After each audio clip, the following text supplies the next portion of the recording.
We asked for questions. You guys asked a lot of questions. Let's get into them. Let's get locked on Dodgers.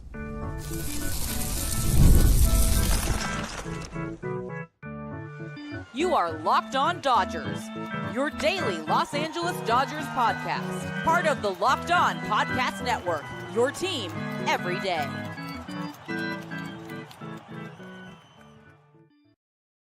Yo, Dodger fans. Welcome to Locked On Dodgers. We are part of the Locked On Podcast Network, the number one local sports daily podcast network.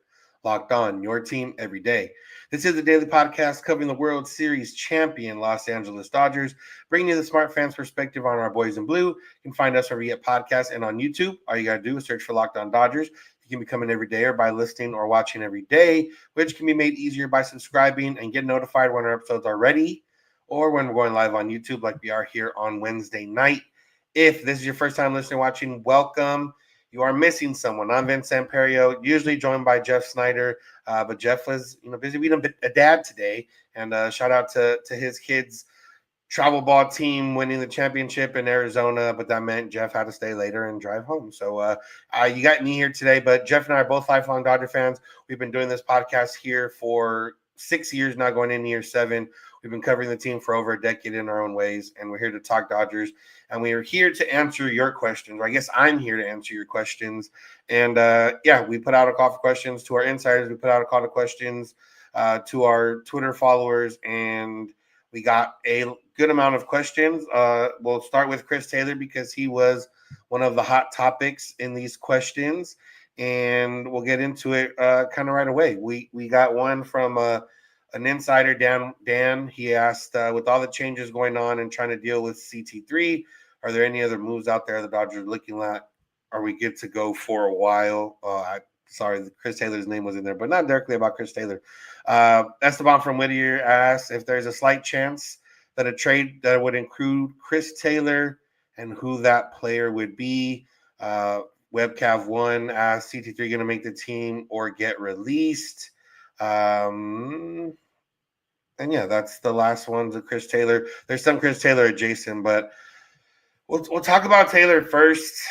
I don't think anything's changed in my mind. I still believe Chris Taylor's going to start the year on the opening day roster. I don't necessarily agree with that decision in terms of fielding the best team possible. I mentioned that they would a few weeks ago, or maybe a month ago now, that I thought Chris Taylor was going to be on the roster, and I thought they were going to give him like a month or two to see if he can figure out the swing change. But the more and more I think about it, like, if Chris Taylor's on the opening day roster, if Chris Taylor's on the roster as the 26th man, as the 13th position player, there's not a reason to get him into a lot of games. You can sit guys.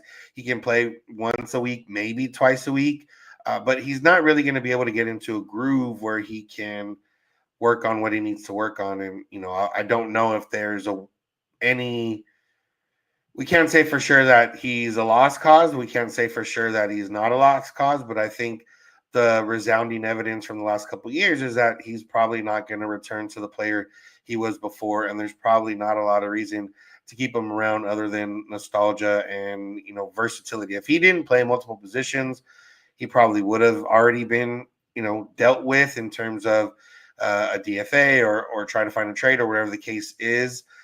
But yeah, I don't know. There's not, even with the open roster spots of the uncertainty of who's going to play center field or second base, which I think Edman's going to play second. So really it's just a matter of who's going to play, center field. You have 3 guys in Rojas and Kike and Austin Barnes that are going to make up the bench. And then you have 2 more spots kind of available, 1 bench spot, 1 guy that's going to play center field a majority of the time. It would seem, my money would be on Pajes to be the guy that plays center field more of the time. And as of now, my money would be on Chris Taylor to be on the roster just because I don't see a way of them getting out of it. Now, again, there are ways to get out of it that aren't straight release, that he could have an injury all of a sudden and, could decide to go work on his swing in Arizona or whatever the case is.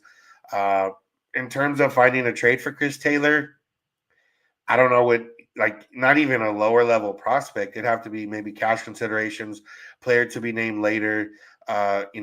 if anybody wanted Chris Taylor, they probably could have had him already. There's better players out there on the open market that, can fill different roles. I don't think there's a market for Chris Taylor right now, and I don't think there's any trades that's going to, I don't think there's anything that's going to happen barring some injuries. And even then, like I said, right now, if there's injuries to guys on other teams, there's better players available to just go sign, whether it's outfielder, maybe outfielder a little bit more than infielder, but that there's just not a lot out there. So I don't see. I think Chris Taylor's on that roster until he's not on that roster, unfortunately, and that's just the way it is right now. And obviously, we're rooting for him to succeed if he is on the roster, but realistically, everything's kind of shown the other way. So. But going back to the question from Dan about if there's any other moves out there the Dodgers looking at, are they good to go for a while? I would imagine the Dodgers aren't looking, or I'm not going to say they're not looking. I would say they're not actively trying to make a trade right now. They're always looking. They're always probably asking. They're always, on the lookout for what's next. But they're ready for opening day right now. They're going to play a game, in less than a week now. They're going to have the full season in a couple weeks now. And I don't think there's any specific need right now that would require a trade. If there's somehow some center fielder becomes, open on the market, or if the Dodgers decide, let's just go get Luis Robert Jr. now and, put him out there in center field, that would be really the only thing I could see, because they don't need starting pitching right now. They have enough starting pitching at the moment, even with the injuries to guys like Gonsolin and Grove and, and everything else. Landon Knack, Bobby Miller, they're still healthy. They would still be available to pitch if need be. So you got at least those, and Robleski, you got at least three guys that are healthy that could pitch in a starting capacity. Nick Frosto could be thrown in that mix if you really want to. You see the bullpen, even with the, with Evan Phillips and Michael Kopech not starting the year healthy, the Dodgers still have enough arms there. We'll talk about bullpen a little bit later. And then position player side, like I said, unless they find somebody that's going to play center field every day or play second base every day and push Edman to center field, I just don't think there's any deals out there. There's not a lot of teams looking to get rid. There's not too many teams with excess right now or with different needs and positions of strength. Like the Red Sox are a team that could deal somebody in their infield because they have so many prospects coming up, but I don't think that's something they want to do. They want to keep everyone together and kind of see how things play out. Everyone's kind of in wait and see how things play out mode, I think, right now. If the Dodgers were looking for starting pitching, Dylan Cease, Sandy Alcantara are two names that could be available for the right price. But the Dodgers aren't looking for starting pitching. I don't think the Padres would trade with them anyways. And while Sandy Alcantara would be great, the Dodgers don't necessarily have a need there, or at least even a pressing. Like that would take luxury to a whole new extent that they probably don't want to do. So, that's the talk on that. We have a quick one from James Bates, one of our Locked On Dodgers insiders. Says, when will Roki officially be added to the 26-man before Game 2 of the Tokyo series, or I don't know if they have to submit. I would imagine they have to submit the entire roster for the Tokyo series before Game 1. So before Game 1 of the Tokyo series, we'll see Roki Saki added officially to the 40-man and then to the 26-man. They have spots on the 40-man because of injuries that they still haven't accounted for on 60-day IL. The 26-man, they don't need room yet because they haven't decided who's going to be on the 26-man roster. So there are more questions, some about roster, some about a potential Dave Roberts successor, and some other stuff that you guys asked. We're going to get into all of it, so make sure to keep it locked on Dodgers. Today's episode is brought to you by Monarch Money. Have you ever checked your bank account and wondered, where did all my money go? Between dining out, online shopping, and entertainment, it's easy to lose track, and that's where Monarch Money comes in, your personal CFO, giving you full visibility and control over your finances. Now, Monarch Money isn't just a budgeting app, it's a complete financial command center. You can track all your accounts, investments, and spending in one place, so you just stop managing your money and start building wealth. there are a lot of things out there that you pay for that you maybe don't remember you pay for, or that you don't realize how much you're paying monthly for. Let's just say you order a lot of delivery service, and you wonder like, man, where's all my money going? Probably it's all those fees on the delivery service. Well, Monarch Money can help you out there. They can even help you out if you're working with a partner or a roommate or whatever the case is. It's all right there. You can track and share your personal account. You can set goals and stay on the same page without the stress. All this is available with Monarch Money. So take control of your finances with Monarch Money and use code LockedOnMLB at monarchmoney.com for 50% off your first year. That's monarchmoney.com, code LockedOnMLB for half off your first year. I want to thank you for making Locked On Dodgers a listen of your day, whether it's first listen, last listen, any listen of your day. We appreciate it. If you're not an everydayer, you can become one by listening or watching every day. And if you are already on YouTube, you can check out Locked On Sports Today and Locked On Sports Los Angeles. Those are two 24/7 streaming channels from the Locked On Podcast Network, bring you the biggest news and stories from the sports world and the LA sports world. Now let's hop right back into these questions. We had one from Hector from Arizona, another Locked On Dodgers insider. He asked a good one. With besides Justin Turner and Miguel Rojas, who else would you see as a possible protege for Dave Roberts to take under his wing?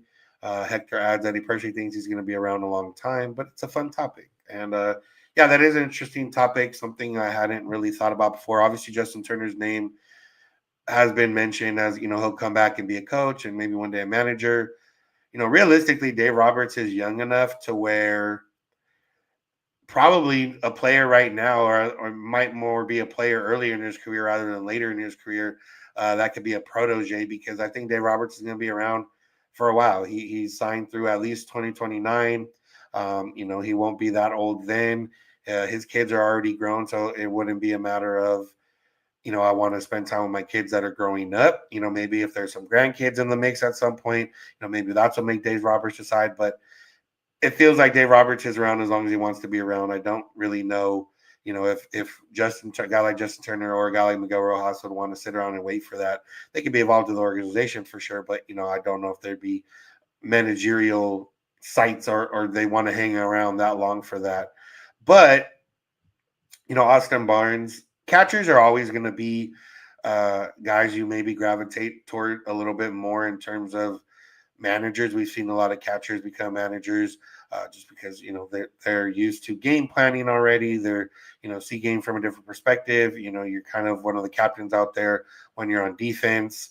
But Austin Barnes is loved by the rest of the team, and I don't think he would be here at this point still with the way he's been playing offensively if he wasn't loved by the rest of the team, and everybody seems to have it. But I honestly don't think Austin Barnes has a desire to be a manager. That's just me personally. Just from seeing him, like, it doesn't, do you think he'd want to talk to the media every single day and answer questions? Like, I don't see that happening. Other than that, I don't really know if there's anyone else that kind of fits that mold. Freddie Freeman, Mookie Betts, like those guys would be great to learn from, but great players don't always necessarily make the best coaches and managers. Someone like Mookie, who's had to work maybe a little bit harder just based on his size, maybe that's something that could work out. But I don't think there's necessarily someone, Albert Pujols, who only played for Dave Roberts a little bit, but he wants to be a manager. He just managed the Dominican team in the Serie de Caribe. He's a guy that would fit in LA if they definitely got to that point. So those are some names. But again, I think Dave Roberts is going to be around for a while, so I don't necessarily think there's too many names to get going there. Our next question is from Scott Bryson. He asks, why not make Kike your starting center fielder? Now, Kike's kind of been ruled out as an everyday player at one position because Dave Roberts said it. And it makes sense if they don't plan on, Chris Taylor maybe being around too much. Because if you rule out Kike automatically as an everyday player because you want his versatility, and you want his versatility at second, short, third, center, wherever they need him to play. And if you take Chris Taylor out of the mix, that puts Outman and Pages maybe on the roster before Haesung Kim gets here. And Outman and Pages both just play outfield. So you lose a little bit of versatility. Then you just have Rojas that can roam around the infield, and you don't necessarily have that versatility from Kike. So that's probably the main reason they don't have him there right now. There could be a point in time where they're forced to use, Kike as an everyday player at a certain position, whether it's by injury or ineffectiveness. I just don't think that's something in the cards right now. Kike is going to play at least probably 2-3 times a week, I would imagine. Again, filling in at any infield position or the outfield. And, that's where they see him best right now. Kike has tried to be an everyday player before, even with, the question was asked, glasses Kike specifically. Even with that, it wasn't like Kike was completely 100%, all-star caliber once he got the glasses. It was he played better than he did in the first half. Obviously, he came through in the postseason, but, he just hasn't shown it to over the course of a season so far. He, can perform with the way he performs against left-handed pitching. That's probably what he's going to play most of the time here. So we have a question from our buddy Kevin at Blue Goon 82. He says, is there any regret trading Gavin Lux? I don't have any regret of the Dodgers trading Gavin Lux. Would imagine that they don't have any regret of trading him.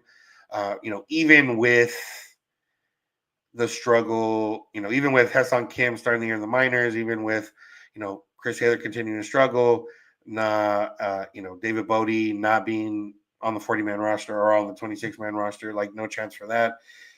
Even with, I guess, seemingly a hole or an empty position, Paz Outman haven't necessarily taken the reins to play center field. Edmonds, been playing second base.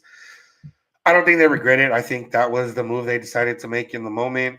You look at Gavin Lux, he hasn't necessarily been tearing the cover off the ball either. And I think there was just a lot of uncertainty with any decision they made that doesn't involve, an all-star caliber player. Now, Lux has shown himself to be pretty good at times over the course of his career. You don't know which one you're going to get with him. You don't know who you're going to get with him.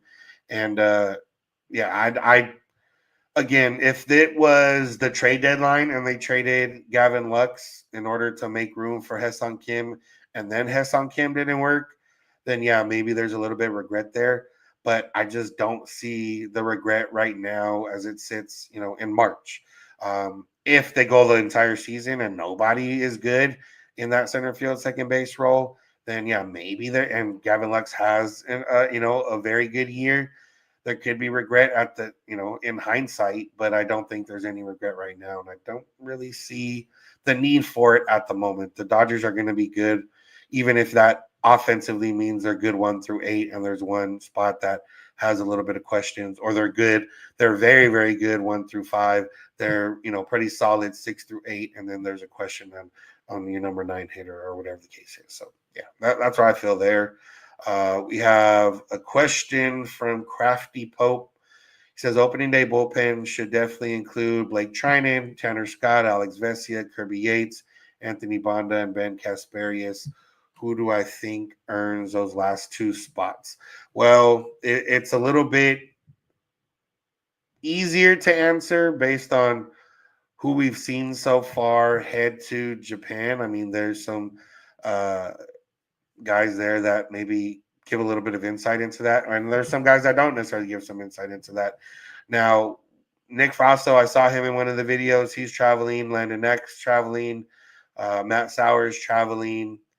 Justin Robleski's traveling. Maybe there is no insight. No, I don't believe any of those 4 guys are going to be on the opening day roster in the bullpen as it presently stands. There's another guy that we got a question about that might be the answer there, and it's Jack Dreyer.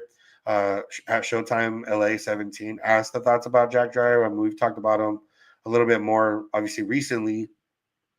And, what we've seen looks good. His fastball has, more IVB, the vertical break, than Alex Vesias, which Alex Vesias is the best in the league.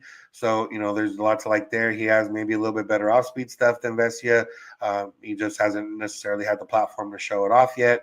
And, that's a guy that probably makes sense to be on the opening day roster in the Dodgers bullpen for sure, taking some of those innings down. And then after that, yeah, with not knowing with the uncertainty of what's going on, maybe Landon Knack does make it. I get he's hasn't been officially optioned yet. Nick Frosso has been, but he is still traveling.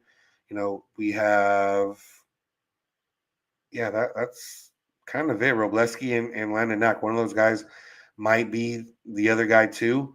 Are we missing anybody else? I don't think so. I know we were kind of counting May and Gonsolin before. Now, obviously, with Gonsolin out, that does take up another one. That probably does leave Robleski or Landon Knack playing there as more of a multi-inning reliever. Ben Casparius more in the 1 to 2 years maybe, and then or 1 to 2 innings, and then Landon Knack kind of filling in wherever they need him to fill in. But yeah, that's kind of how I feel there. There's not too many options left on the 40 man, and in terms of the non-roster, I don't think there's anybody there that necessarily makes sense to be on the opening day roster. But we'll see what happens there. It's definitely going to be interesting. So. All right, we got a few more questions to get into, and we're going to talk about them for sure. So make sure to keep it locked on Dodgers. Today's episode is brought to you by Wonderful Pistachios. If you're looking for a snack that's both delicious and nutritious, crack into a good source of protein with Wonderful Pistachios. Wonderful Pistachios is a complete protein providing all 9 essential amino acids. The no shells, Wonderful Pistachios is easy for the grab and go, but I'm usually a guy that's eating them at home. Got them right here. Get them shells, get them cracking. Makes you feel like you're at the ballpark. It used to be peanuts, now Wonderful Pistachios. So go grab a bag. No shell, yes shell. Different flavors, a lot of different things. They're gonna get you the protein you need. They're gonna have over 10% of your daily value with each 1 ounce serving, and they're packed with fiber and better for you unsaturated fats to help keep you feeling fuller longer.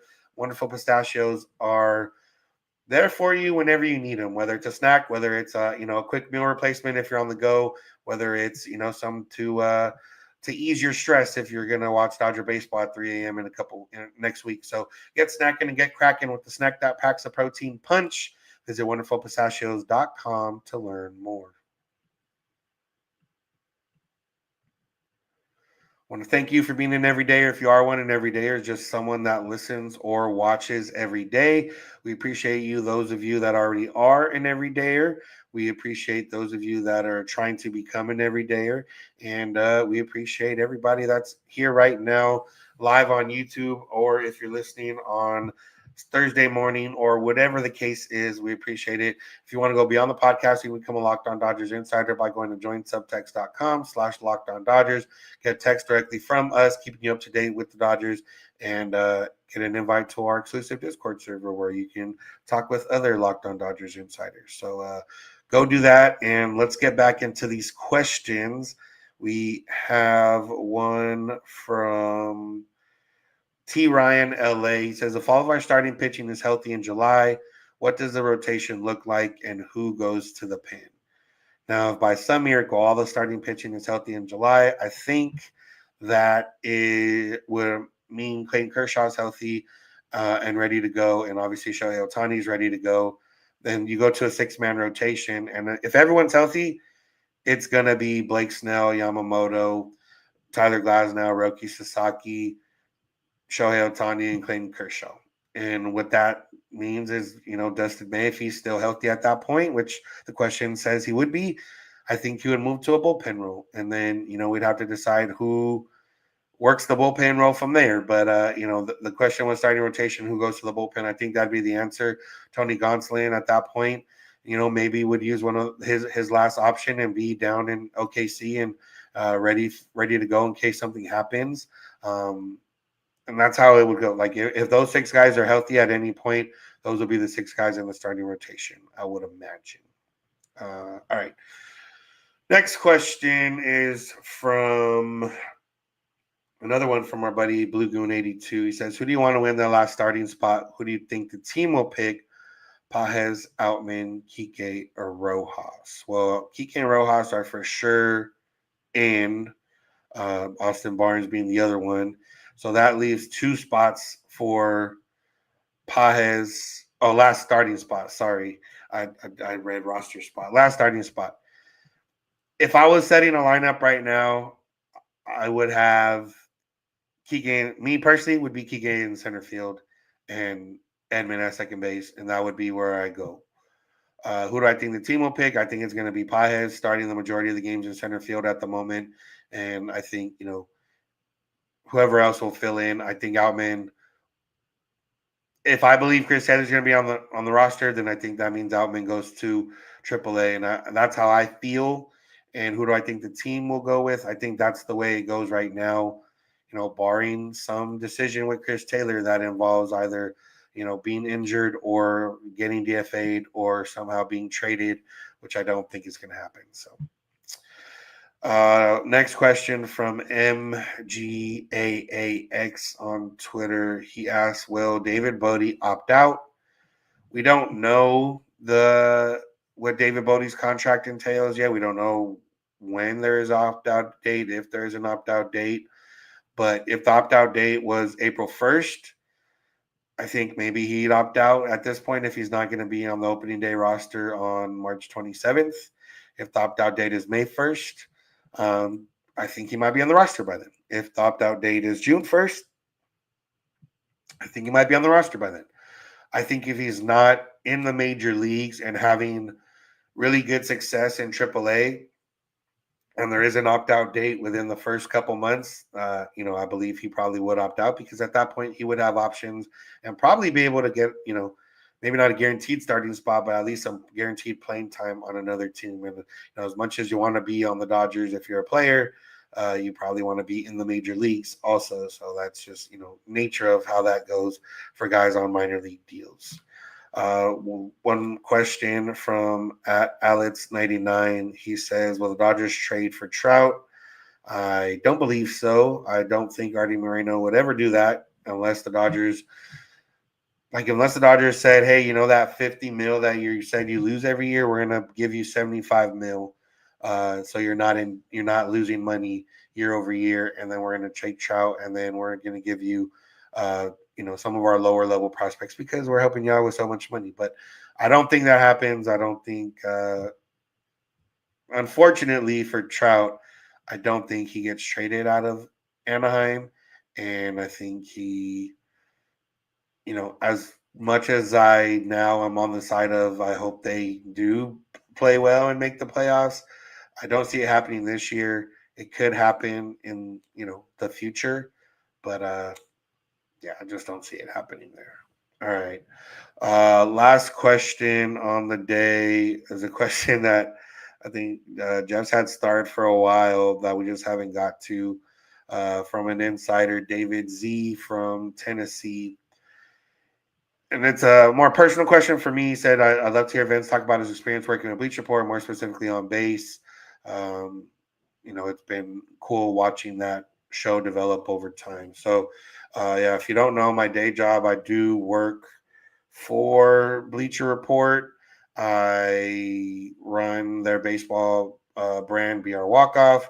And part of that has been the last couple of years helping out with Mookie Betts podcast on base the last couple of years. I was more involved the first year was around, kind of helping out with run a show, building out questions and topic ideas and thoughts of that. And then anytime Mookie was filming in the LA area, I get to go and kind of get some behind the scenes stuff. So I was able to be there for his Trout episode, for his Aaron Judge episode, was in Arizona for his Corbin Carroll Zach Gallen episode. And